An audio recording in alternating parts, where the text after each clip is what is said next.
ممانی نے خود رات کو اس کو پچھلی طرف کی گیلری میں آنے کو کہا۔ وہ ہمیں مسلسل تنہائی میں ملنے کا موقع دیتی رہیں۔ وقت گزرنے کے ساتھ ساتھ ہمارا تعلق گہرا ہوتا گیا۔ میرے بھائی نے ایک دو بار جب وسیم کو ماموں کے گھر سے نکلتے دیکھا تو انہوں نے ممانی پر شک کیا۔ جب میرے بھائی نے ان سے پوچھا، ان دنوں میں 12 سال کی تھی، ہر فکر اور غم سے آزاد تھی۔ اسکول سے گھر اور گھر سے اسکول، بس یہی زندگی تھی۔ ہمارے خاندان میں ایک دھماکہ خیز واقعہ ہوا۔ میرے ماموں اصغر نے پہلی بیوی اور 4 بچوں کے ہوتے ایک تھیٹر ایکٹریس مانور سے شادی کر لی۔ یہ امر سارے خاندان کے لیے افسوسناک تھا، لیکن مجھے اس کی کوئی پرواہ نہ تھی۔ میں زمانے کے ہر پیچ و خم سے نابلد نئی ممانی کے دیدار کو بے قرار تھی۔ خاندان والوں کی مخالفت اور بڑی بیوی کے ڈر سے ماموں نے مانور ممانی کے لیے ہمارے گھر سے قریب ایک مکان لے لیا۔ نئی ممانی کو اکیلا چھوڑنا اب ان کی مجبوری تھی، کیونکہ خاندان نے ان کی دوسری بیوی کو قبول کرنے سے انکار کر دیا تھا۔ آخر کب تک وہ مانور کے گھٹنے سے لگے رہتے؟ مرد کو فکر معاش کے لیے تو گھر سے نکلنا ہی پڑتا ہے۔ ممانی کے لیے ایک تو یہ محلہ نیا تھا، دوسرے وہ اکیلے رہنے سے ڈرتی تھیں۔ ماموں سے کہتیں کہ گھر پر ہی رہو، یہ ایک بڑا مسئلہ تھا۔ اس طرح وہ اپنی پہلی بیوی اور بچوں کے پاس بھی نہیں جا سکتے تھے۔ ایک دن وہ اپنی پہلی بیوی اور بچوں کے پاس گئے تو مانور بیگم کو ہمارے پاس چھوڑ گئے۔ وہ بظاہر ایک اچھی خاتون لگیں، ایک ہی رات میں وہ ہم سے مانوس ہو گئیں۔ اصغر ماموں ایک دن کا کہہ کر گئے تھے، لیکن 2 دن لگا دیے، کیونکہ ان کی پہلی بیوی دوسرے شہر میں رہتی تھی۔ یہ وقت ان کی نئی نویلی بیگم نے امی سے اور مجھ سے باتیں کر کے گزارا۔ امی سے وہ بار بار کہتیں کہ باجی، ماں باپ سے رشتہ توڑ کر ان کے پیچھے آ گئی ہوں، اب تو آپ لوگ ہی میرے اپنے ہیں، تو آپ میرا ساتھ دیں، ورنہ اور کہاں جاؤں گی۔ تبھی امی نے ممانی کو گلے لگا لیا اور کہا، تم آج سے مجھے اپنی بہن سمجھو، جب کوئی مشکل ہو مجھے بتاؤ، میں ہر طرح سے تمہارا ساتھ دوں گی، خود کو اکیلا مت سمجھو۔ اگلے دن ماموں آئے، امی سے کہا کہ کل سے میں ڈیوٹی پر جا رہا ہوں اور مانور اکیلی رہنے پر تیار نہیں، آپ ردا کو اس کے پاس رہنے کے لیے بھیج دیں، اس کا اسکول ویسے بھی ہمارے گھر کے قریب ہے۔ امی نے مجھے ماموں کے ہمراہ بھیج دیا۔ مانور ممانی خوش ہو گئیں، اچھے طریقے سے مجھے خوش آمدید کہا۔ ماموں کام پر چلے جاتے، اسکول کھلے تو پڑھائی کا مسئلہ درپیش ہوا۔ مجھے حساب کے سوال سمجھ نہیں آتے تھے۔ ماموں تو صبح آفس چلے جاتے، ان کے پاس وقت کہاں تھا کہ مجھے ریاضی سمجھاتے۔ مانور کو ریاضی نہیں آتی تھی، البتہ انہوں نے مسئلے کا یہ حل نکالا کہ مجھے پڑوس میں ٹیوشن لگوا دی اور میں عروج باجی سے پڑھنے ان کے پاس جانے لگی۔ عروج باجی کے والد ٹھیکیدار تھے، وہ گھر پر نہ رہتے تھے، ان کے لڑکے بھی دوسرے شہر ہوتے، والدہ ہی گھر پر ہوتی تھیں۔ عروج باجی اپنی والدہ کے ساتھ گھریلو امور سر انجام دیتیں، ان کے پاس کافی وقت ہوتا تھا، تبھی مجھ کو بہت توجہ اور محنت سے پڑھاتی تھیں۔ ایک دن جب میں پڑھ چکی اور گھر جانے لگی، باجی نے کہا، ٹھہرو ردا، ابھی مت جاؤ، آؤ چھت پر چلتے ہیں، دیکھو تو کتنا اچھا موسم ہے۔ ابھی ہم چھت پر جا کر بیٹھے ہی تھے کہ کسی مردانہ آواز نے ان کو پکارا، عروج دیکھو، میں آ گیا ہوں۔ میں نے مڑ کر دیکھا، ایک نوجوان باجی سے گلے مل رہا تھا۔ باجی بھی وفور جذبات سے کھل اٹھی تھیں۔ ارے وسیم، تم کب آئے؟ وہ خوش ہو کر بولیں۔ میں حیرت سے ان کو دیکھ رہی تھی۔ انہوں نے مجھ سے کہا، ردا، یہ میرے بھائی ہیں، کراچی میں ملازمت کرتے ہیں۔ میں نے وسیم کی طرف دیکھا تو پلک جھپکنا بھول گئی۔ وہ بھی ششدر سا مجھے دیکھ رہا تھا، اس کی آنکھیں بے حد خوبصورت تھیں۔ اچھا اب تم جاؤ ردا، بڑے دنوں بعد میرا بھائی آیا ہے، تم کل اور پرسوں مت آنا، 2 دن تمہاری چھٹی ہے۔ میں وہاں سے چلی آئی، مگر 2 آنکھیں میرے ساتھ ساتھ جیسے میرے تعاقب میں دروازے سے گلی تک آ گئیں۔ یہ آنکھیں میرے دل میں کھپ گئی تھیں۔ گھر آ کر اب یہ 2 آنکھیں مجھے در و دیوار سے جھانکتی محسوس ہوتی تھیں، لیکن مجھے معلوم ہی نہ تھا کہ ایسا کیوں ہو رہا ہے۔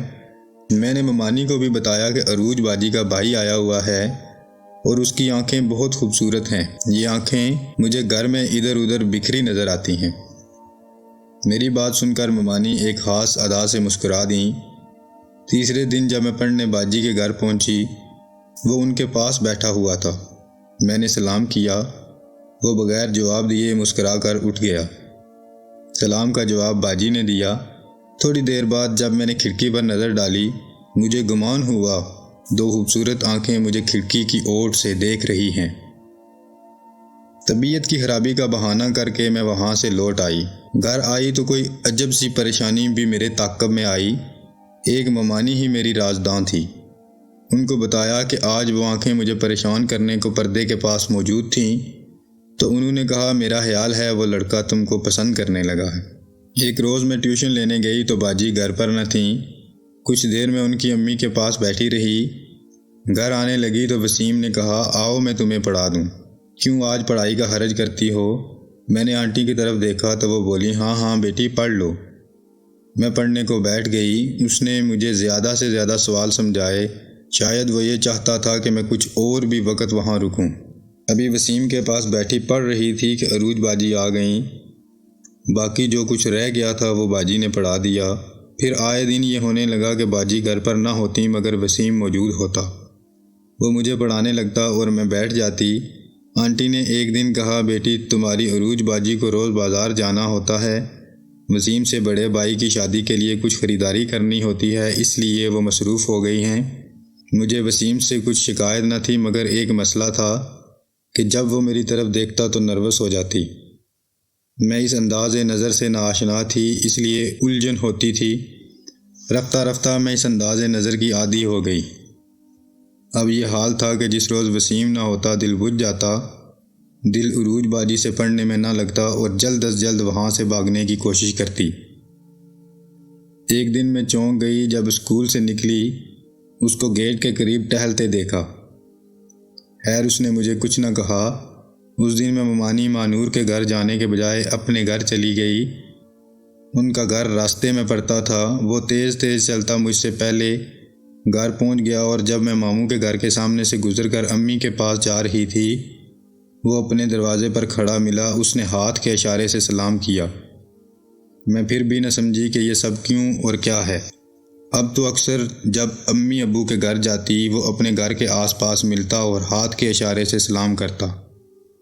روزانہ اس کی نگاہیں نہ جانے کیا کیا پیغام دیتیں، لیکن میری سمجھ میں کچھ نہ آتا۔ پچھلے کئی دنوں کی طرح آج بھی عروج باجی گھر پر نہ تھیں۔ اس دن چھٹی تھی، دن کے تقریباً 9 بجے تھے۔ میں ان کی امی کے پاس بیٹھ گئی۔ تھوڑی دیر بعد انہوں نے وسیم کو آواز دی، بچی بلا وجہ بیٹھی ہے، اس کا وقت ضائع ہو رہا ہے، وسیم بیٹے تم ہی اس کو پڑھا دو۔ عروج تو جانے کب تک آئے۔ ذرا دیر بعد ان کی دائیں طرف کی پڑوسن نے آنٹی کو اپنی لڑکی بھیج کر بلوا لیا، کہا کہ سونار آیا ہوا ہے، آ کر ڈیزائن دیکھ لیں۔ وہ چادر لپیٹ کر چلی گئیں۔ ان کو یہ دھیان بھی نہ رہا کہ میں اور وسیم گھر میں اکیلے ہیں، بس اتنا کہا کہ 5 منٹ میں آتی ہوں۔ ردا بیٹی ہانڈی چولہے پر چڑھی ہے، دیکھ لینا۔ اس روز پڑھاتے پڑھاتے وسیم نے کہا ردا تم اتنا کم کیوں بولتی ہو؟ میں نے جواب دیا مجھے زیادہ باتیں کرنا نہیں آتیں۔ وہ بولا تم جانتی ہو میری چھٹی ختم ہو رہی ہے اور مجھے واپس ملازمت پر جانا ہے۔ نہیں، میرا جواب ایک لفظ میں تھا۔ اچھا تو سن لو، تم نے کسی کی روح پر قبضہ کر لیا ہے اور اس کے دل کی دھڑکن بن گئی ہو۔ میں حیرانگی سے اس کی طرف دیکھنے لگی۔ کہنے لگا ایسے کیا دیکھ رہی ہو؟ کیا میری آنکھیں بینگی ہیں؟ نہیں تو۔ نروس ہو کر میرے لبوں سے یہ الفاظ بے ساختہ ادا ہو گئے۔ آپ بینگے تو نہیں، آپ کی آنکھیں تو بہت خوبصورت ہیں۔ اچھا خوبصورت ہیں میری آنکھیں؟ کیا تم خوبصورت کا مطلب جانتی ہو؟ نہیں۔ میں نے دونوں جواب دیے تو کہا کہ تم بہت معصوم ہو۔ ردا تمہارا یہ معصوم چہرہ میرے ذہن سے ایک پل کے لیے بھی گم نہیں ہوتا۔ جانتا ہوں تم ابھی بہت چھوٹی ہو، شاید 13 یا 14 سال کی، لیکن محبت عمر نہیں دیکھتی۔ میں 4 ماہ بعد آؤں گا، تم سوچ کر رکھنا کہ تم نے میرا انتظار کرنا ہے یا نہیں۔ تمہیں میری اس بات کا جواب دینا ہوگا۔ بڑے بھائی کی شادی کے بعد میں اماں سے تمہارے بارے میں بات کروں گا۔ میں حیران اور پریشان گھر آ گئی کیونکہ میری سمجھ میں اس کی بات ادھوری آئی تھی۔ پوری طرح وسیم کی بات کا مطلب نہ سمجھ سکی۔ انتظار سے ناآشنا ایک 7ویں جماعت کی طالبہ کو بھلا کیا پتہ کہ محبت کیا ہوتی ہے اور انتظار کس بلا کا نام ہے۔ اور وہ کیوں انتظار کرنے کا کہتا ہے۔ گھر آ کر بہرحال وسیم کی باتیں میرے ذہن سے نہ نکلیں بلکہ مجھے پریشان کرنے لگیں۔ بالآخر میں نے ممانی کو سب کچھ بتا دیا۔ وہ آزاد خیال تھیں، دل کے کانوں سے میری بات سنی اور پریشانی کو بھانپ لیا۔ بولیں، ردا تم تو خوش نصیب ہو، اتنا چاہنے والا ملا ہے۔ اگر مجھے کوئی ایسا کہے تو میں فوراً محبت کا جواب محبت سے دیتی۔ انہوں نے محبت کے بارے میں ایسی باتیں کیں کہ میں اس کام کو بہت ضروری اور اہم خیال کرنے لگی۔ ان کی باتوں سے میرے کچے ذہن پر بہت برے اثرات مرتب ہوئے۔ میرے دل میں بے چینی پیدا ہو گئی۔ نہ جانے کیا ہوا کہ میرے دل کی دنیا ہی بدل گئی۔ سارا دن اداس رہتی، امی کے پاس جانا بھی کم کر دیا۔ بہنور ممانی کے قریب رہنے کی کوشش کرتی، جیسے یہی وہ ہستی ہے جو مجھے پریشانیوں اور ذہنی خلفشات سے بچا لے گی۔ ہر وقت انہی سے باتیں کرنے کی کوشش کرتی، وہ بھی مجھے ٹوکنے کے بجائے میری حوصلہ افزائی کرتیں، بار بار جتلاتیں کہ تم مانو یا نہ مانو تم کو وسیم سے محبت ہو گئی ہے۔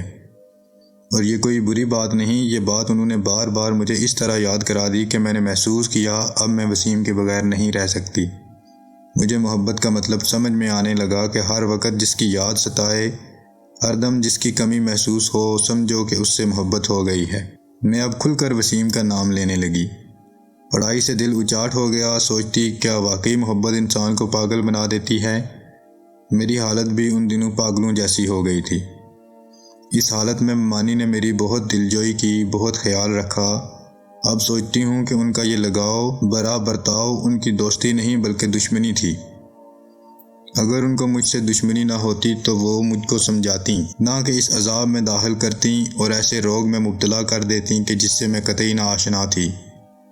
وہ مجھے سمجھا کر روک دیتیں کہ ایسی باتیں نہ سوچو، یہ باتیں تمہارے سوچنے کی نہیں ہیں، بس اپنی پڑھائی کی طرف دھیان دو۔ غرض کہ وہ اچھی ممانی نہ تھیں، میں تو لائق طالبہ تھی۔ مجھے تعلیم کی طرف راغب کرنے کے بجائے انہوں نے سیدھے رستے سے بھٹکا دیا اور ایسے رستے پر چلایا، اگر ان کی جگہ میری ماں ہوتی تو وہ ضرور مجھے روکتی۔